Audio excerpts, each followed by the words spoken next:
once again, I would like to greet each one of us who are here this afternoon as we gathered again for His glory.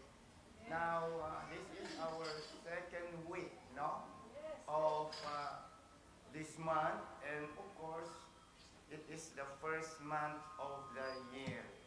So, tonight, I would like to speak about spiritual evaluation, no? We have to evaluate our spiritual life last year.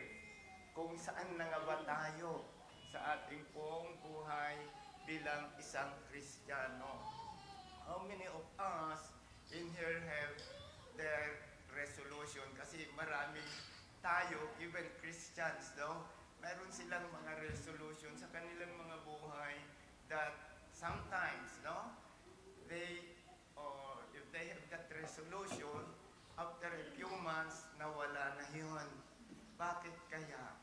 Sapagkat maraming dahilan ng mga hindi natin nagagampanan yung ating mga resolution. Especially, ang resolution na yon ay hindi naman galing sa salita ng Diyos. So tonight, I would ask, no? Hinihiling ko sa inyo that if you have not had in your heart or in your mind the resolution, I would give you a verse that this is what we have to have as a resolution. Sa 2 Peter chapter 3 verse 18, ano ang sabi? Grow. Grow. Anong ibig sabihin ng grow? Anong ibig sabihin ng grow? Tayo ay lumago, no? Grow means to increase, to widen, or to enlarge. Sabi sa 2 Peter chapter 3 verse 18, grow in the grace and knowledge of our Lord Jesus Christ. Amen. So it is very important, brothers and sisters, that we have to grow in order for us to be able to be victorious sa maraming gawa ng kalaban sa ating mga buhay. If we are not growing, if we are not able, no, na mapagtagumpayan ang mga pagsubok na yon, walang mangyayari sa ating mga buhay. So, 2 Peter chapter 3 verse 18, tandaan natin yon. Grow in the grace and knowledge of our Lord Jesus Christ. Amen? Pagka sinabing grow in the grace, alam ninyo ang ibig sabihin ng grace? Unmerited favor. Yung mga ipinagkakaloob sa atin na mga pabor na hindi natin ito ay dapat mapasa atin. That is grace of the Lord. Kaya salamat sa Panginoon na bagamat tayo ay makasalanan, tayo po ay hindi sumusunod minsan sa mga salita ng Diyos, nandun pa rin yung favor ng ating Panginoon. So we should thank God for the goodness of the Lord. So as we continue, let us pray once again. Iharap na ilapit natin sa ating Panginoon ang mensaheng ito as we go on. Father God, we come to you once again, Lord. I know, Father God, that without you, we are nothing. Lord, this afternoon, use your servant as a channel of your words. And I pray, O God, that the Holy Spirit will be guiding your servant, O God, and even, Lord God, that we may learn from you this afternoon. Maraming salamat, O Diyos, sa iyong mga anak that they have given their time na sa Panginoon ay nagbigay ng panahon para sa iyo. At ang dalangin ko na sa pamamagitan ng pagbibigay nila, Panginoon, ng time sa iyo ay maranasan din nila ang patuloy niyong pagpapala.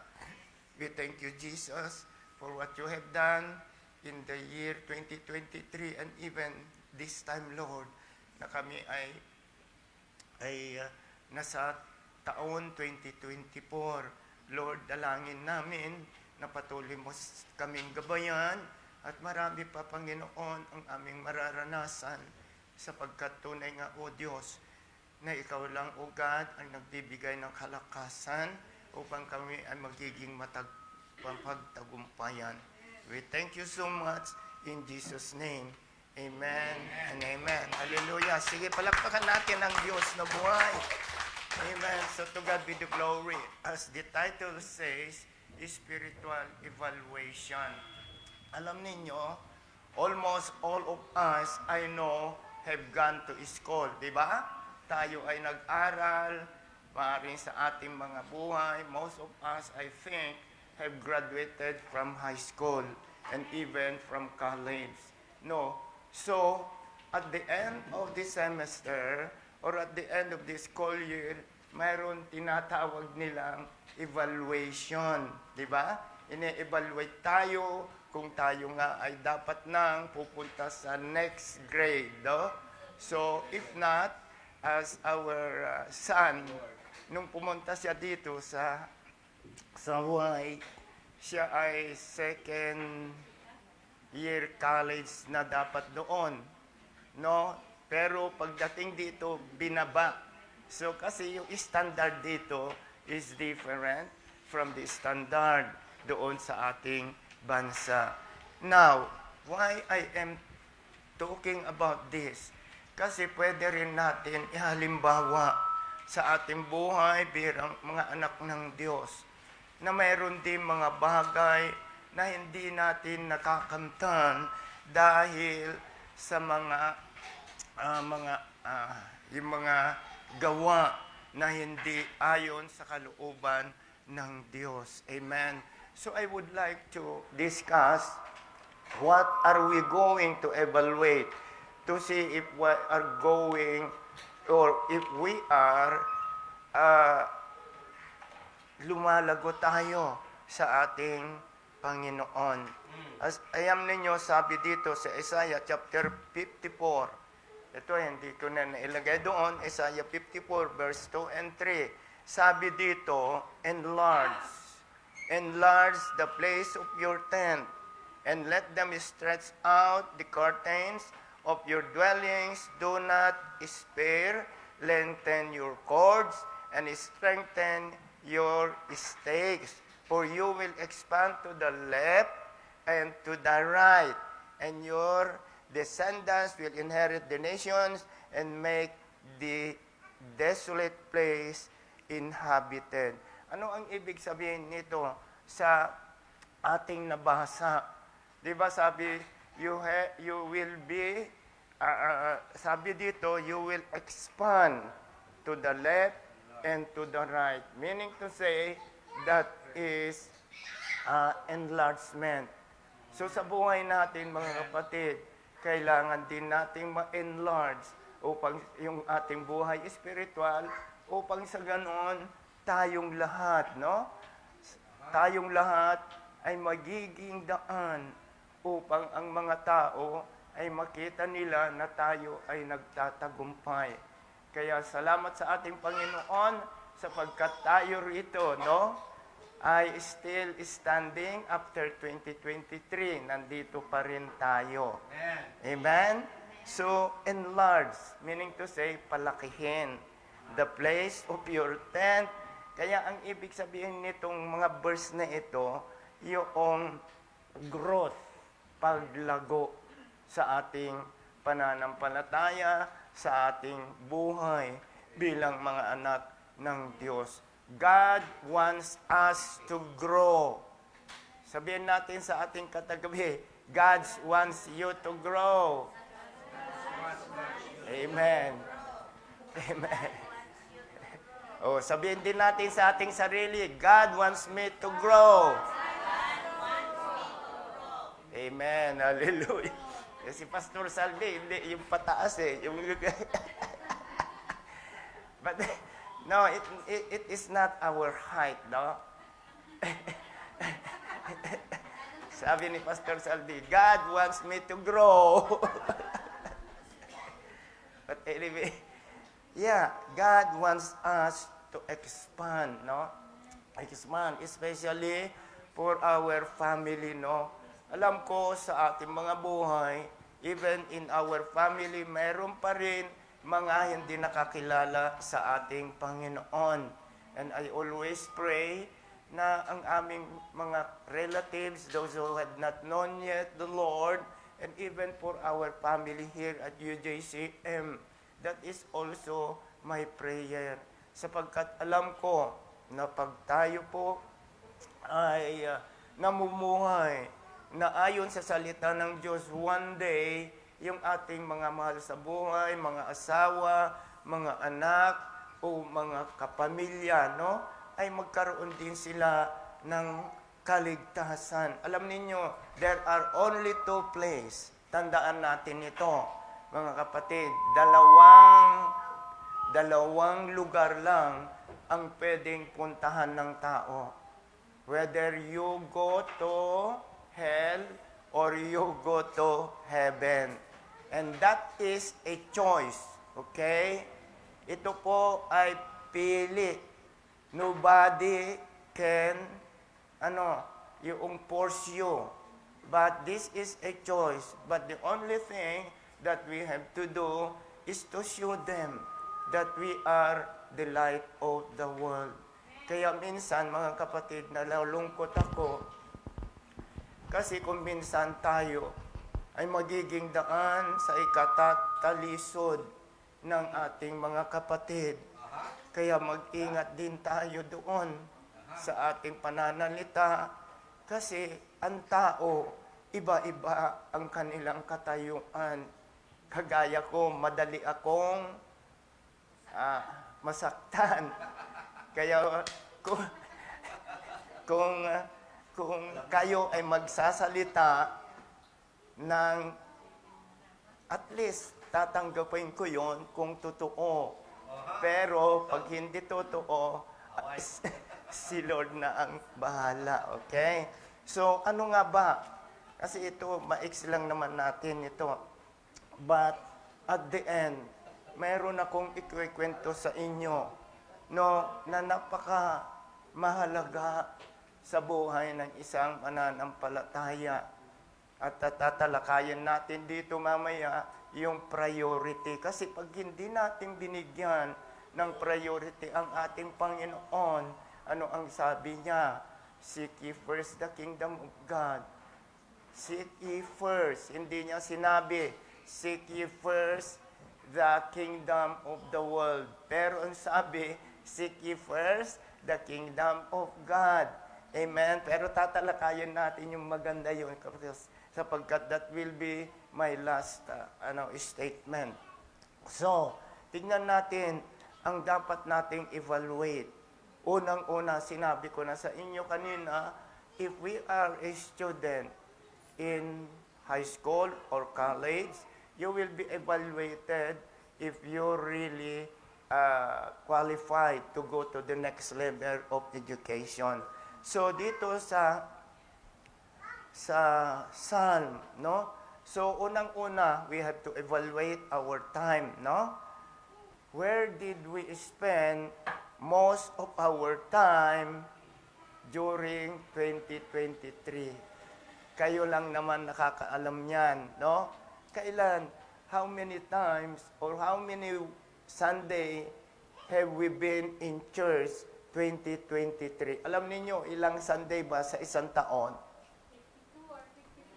52 or 53. Amen. Ngayon, kwentahin natin kung ilan sa linggo na yon, ilan ang araw o Sunday na sa church tayo. Marahil, if you have been in church for 50% of that, good. Do? Pero less than that, mayroon ng mga problema. So, let us see what the Psalm 84 verse 10. Psalm 84 verse 10, sabi dito, better is one day in your courts than 1,000 elsewhere. Better is one day in your courts. Ibig sabihin, mas mahalaga yung isang araw sa templo ng Diyos than 1,000 elsewhere. Sabi pa niya, I would rather be a doorkeeper in the house of my Lord than dwell in the house of the wicked. So tandaan, bakit nga sinabi dito, better is one day in your courts, sapagkat sa araw na sa isang araw na kayo o ako ay nasa gawain ng Diyos, we will be encouraged, di ba? And also, you can encourage. Kaya ako ay na-encourage pag nakita ko si Ate Ana, even in her old age, tuwing linggo, narito siya.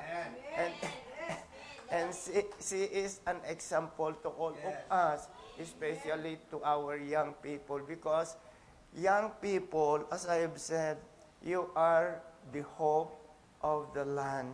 Amen? So tandaan natin yung Psalm 84 verse 10, better is one day in your courts than 1,000 elsewhere. Because in church, ano ba ang purpose ng church? Why do you think the church existed? Di ba? Sabi ko nga, the church existed because the children of God should be encouraged. They should encourage others. And remember, ang church is a hospital para sa may mga kasakitang spiritual. Amen? So let us consider the church a very important place to stay because you will be healed from all spiritual sicknesses. Amen?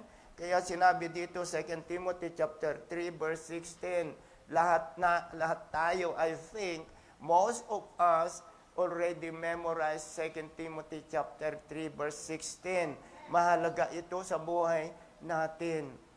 Kasi ang 2 Timothy chapter 3 verse 16, sinasabi dito na ito yung mga salita ng Diyos ay nagagamit for teaching, no? The words of God is used for teaching, for rebuking.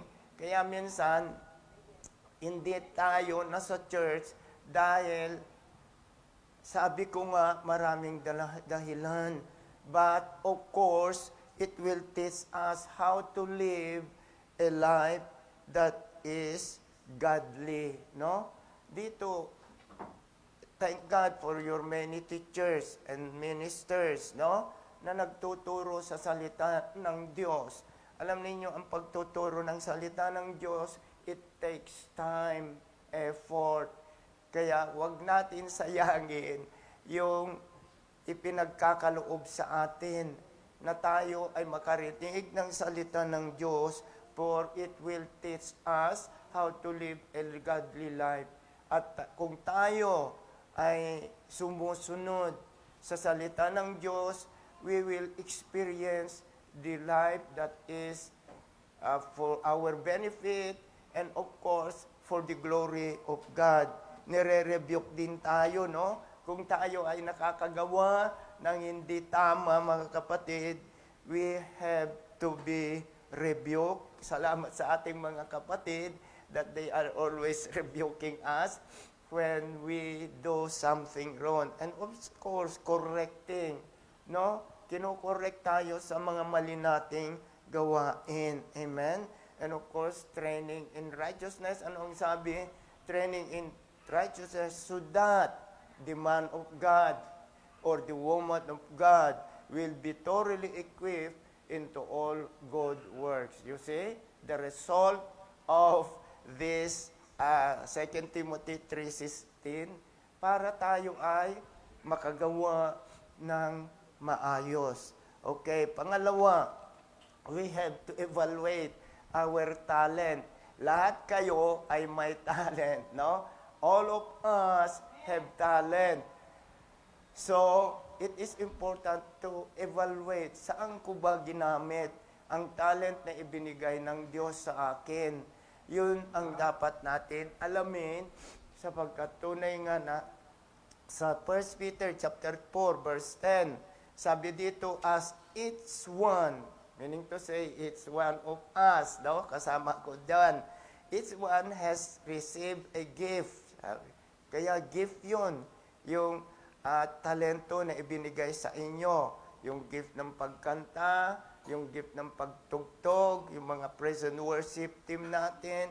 Those are the gifts, no? Na ibinigay ng Diyos to minister to one another. Sabi dito, as a God steward of the manifold grace of God. So evaluate the talents. Alam niyo, there is a very good example here.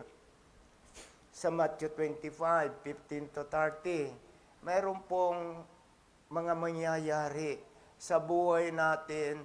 Pag ginamit natin yung talent na yan, ay mayroong mga pagpapala na ipinibigay sa kanyang mga anak. Talents, number 1, talents are given to be used and multiply. Kailangan yung talents natin ay mag-multiply, no? Sa atin. And I believe na tayo nga lahat, as I have said, has been given talents. Kaya sa Matthew 25, 16 to 17, sabi dito, the man who have received 5 talents went at once and put his money to work and gained 5 more. Sa verse 17, so also the one with the 2 talents gained 2 more. Kaya, alam ko na karamihan want to join our praise and worship team. But you know what? There is a need in other ministry. Kaya hina-announce dito, sino diyan ang nagnanais na mag-involve sa ministry? Tinatanong ng mga ating mga kapatid.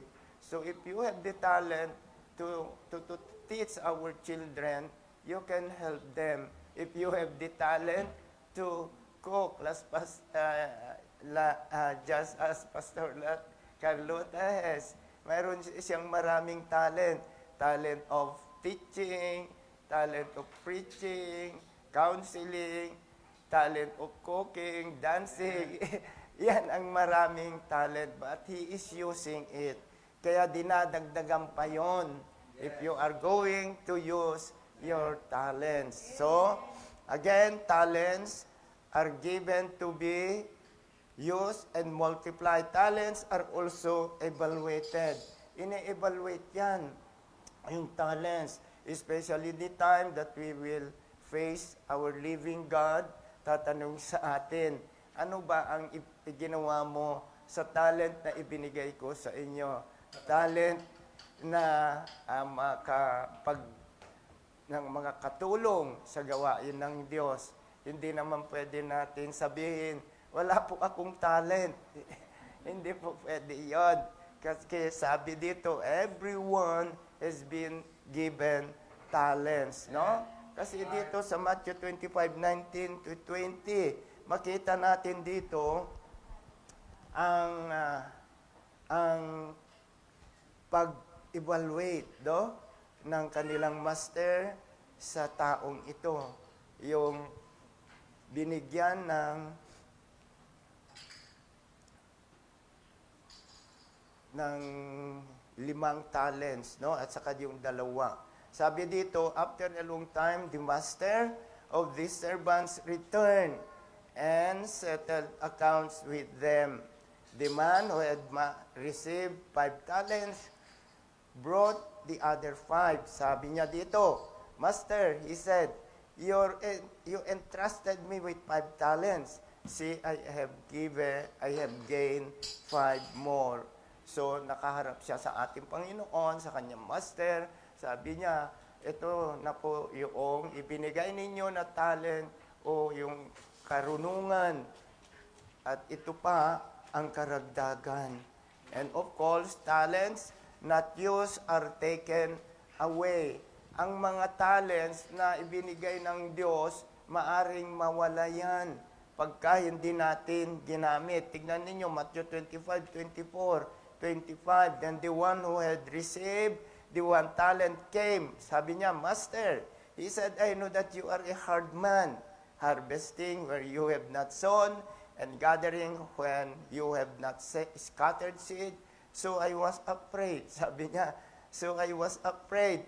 and went out and hid your talent in the ground. Meaning to say, hindi niya talaga ginamit yung talent na ibinigay ng Diyos sa kanya. Sabi ng Panginoon sa kanya, well then, sabi niya, you should have put my money on deposit with the bankers so that when I return, I would have received it with interest. Take the talent from him and give it to the one who has 10 talents. So naalis pala yun. Pagka hindi natin ginamit yung talents na ibinigay sa atin. And there is, yun nga ang talents, pag hindi ginamit, sabi there is a consequence. Matthew 25:30, itapon na ninyo yan. Sabi, pinapatapon na yung hindi ginamit yung talent.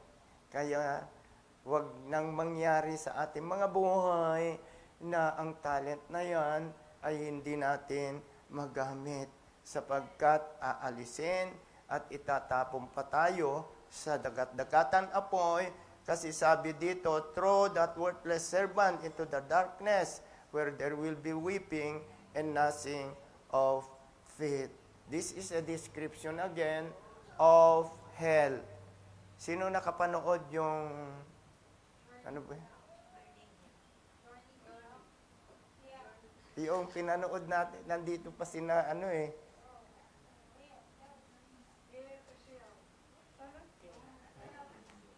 But anyway, oh yeah, Journey to Hell. Yeah, and I hope one day, no? One day we will have a movie here about the Bible, no? Para tayo ay matututo talaga. Amen? So, of course, we have to evaluate our treasure. Evaluate our treasure. Natapos tayo sa time, talent, and treasure. Lahat tayo dito ay may treasure. Baka sasabihin natin, kaunti lang naman yung treasure ko, wala pang 100 eh. So, ibig sabihin, maliit o malaki, it is a treasure. Di ba? Maliit o malaki, it is a treasure. Sabi dito sa Matthew 6:19 to 21, ang sabi ng Panginoon sa kanila, sa kanyang mga disipulo nung siya ay nangangaral, said, do not store for yourselves treasures on earth, where moth and rust destroy, and where thieves come in and steal. Alam niyo, I heard, this is a true story. Napakinggan ko isang patutuo ng isang pastor, no? Sa ating bansa. One night, ay niluuban sila ng mga magnanakaw at naubos ng kanilang gamit sa kanilang tahanan.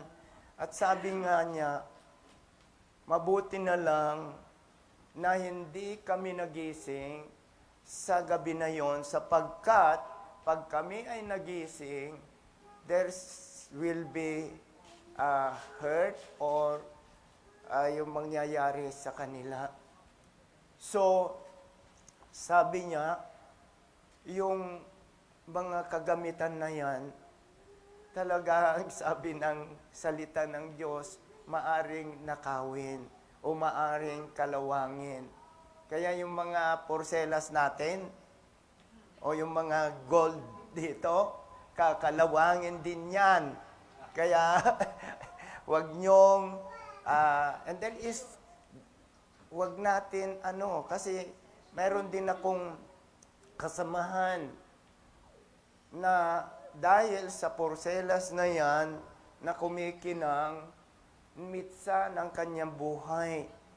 Because, alam niyo pagkagaling ka ng Middle East, especially sa Saudi Arabia, yung mga gold doon talaga ay, yung matataas ang kanilang, Pero, lumaban siya doon sa hold upper.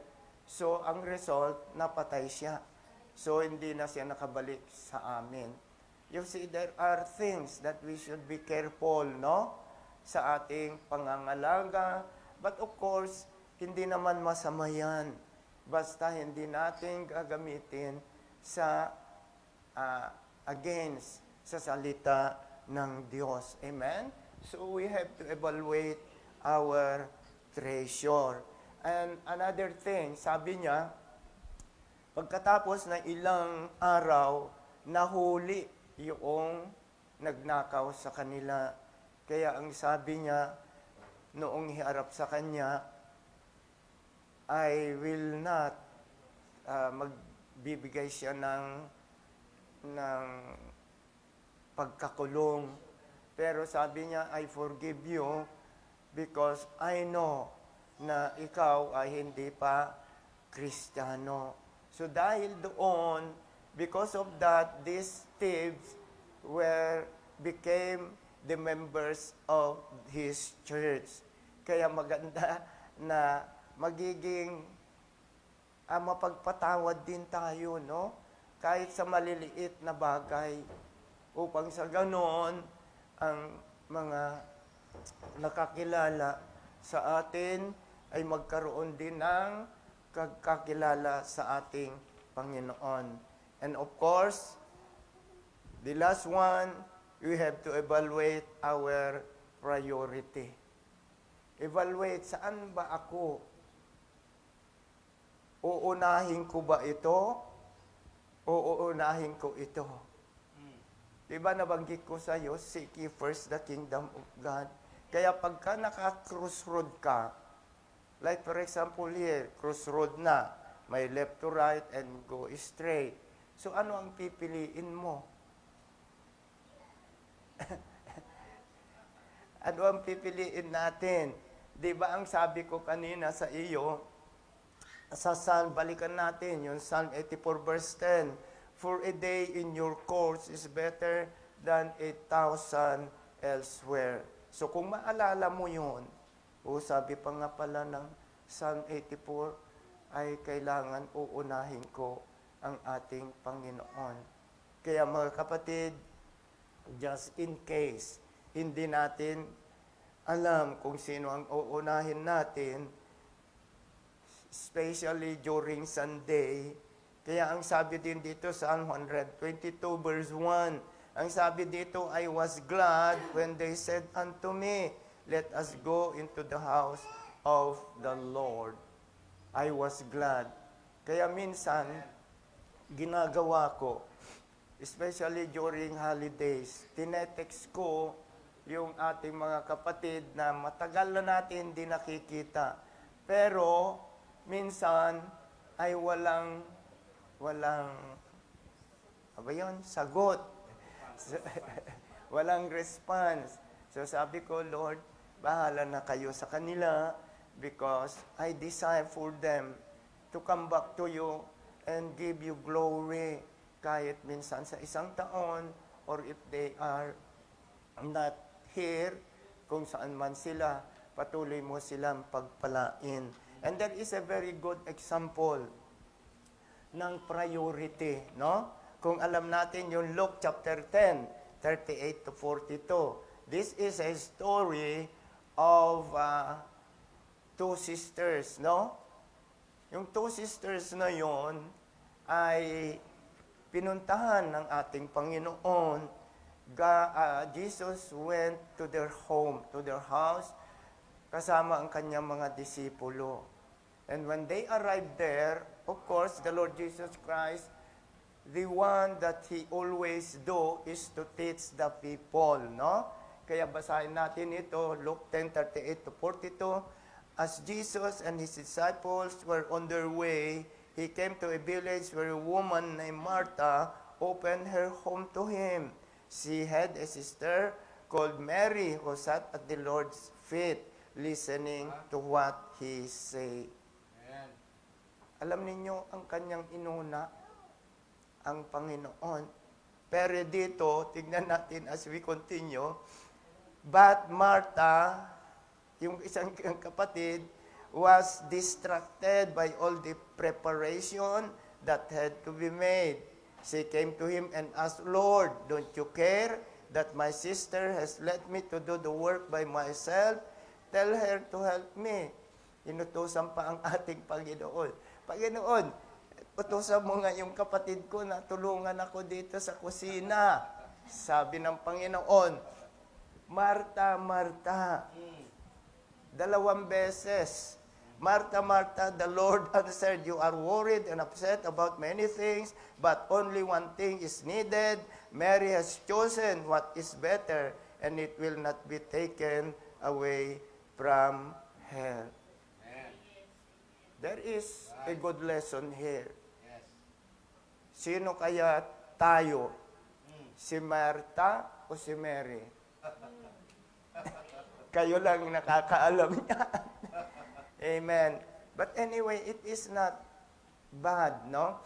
Na tayo ay, kasi especially Filipinos, ay talagang nais na ang kanilang mga bisita ay mabigyan din ng merienda, no? Sa pagbisita nila sa atin. But in here, brothers and sisters, we can see Mary prioritize what is best for her. Kaya ang sabi ng Panginoon, only one thing is needed. Isa lamang, sabi ng Panginoon, ang kailangan at pinili ni Mary ito. Si Mary na upo doon sa harapan ng ating Panginoon, even though those days hindi ka pwede na humalo sa mga kalalakihan. Hindi pwede yon. But you know what? Because I believe Mary has that heart na bigyan ng Panginoon ang pangunahin sa kanyang buhay. Kaya mga kapatid, this afternoon, as we stand, tayo pong lahat ay tumayo at tatapusin po natin ang ating pagtitipon sa hapong ito. At alam ko na lahat tayo ay mayroon pong pinagkakaabalahan sa araw-araw. But I suggest, hinihiling ko sa ating lahat na tuwing linggo, give time for the Lord. Because this is for our own benefit and this is for the glory of God. Ito ay para sa atin at para sa kaluwalhatian ng ating Panginoon. Amen. Hallelujah. Okay, let's pray. Hallelujah. Thank you, Jesus. Thank you, Lord. Muli, O Diyos, nagpapasalamat kami na sa araw pong ito, niloob ninyo, Panginoon, na kami, O Diyos, ay naririto upang makinig na yung banal na salita. Tulungan mo, Panginoon, ang bawat isa sa amin.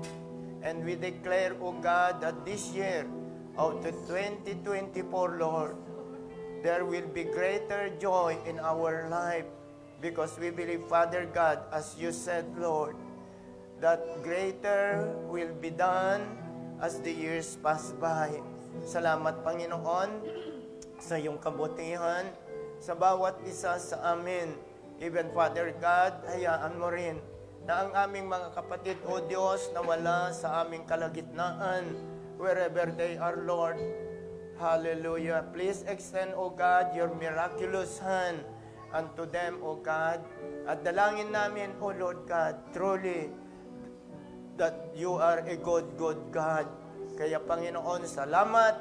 And we believe, Father God, that you will continue to bless all your people as we seek you first in our life. Thank you so much once again. And there's nothing more today that we could do, Lord God, but to bring you all the praises and the glory. In Jesus' matchless name, everybody say, Amen and Amen. Praise the Lord.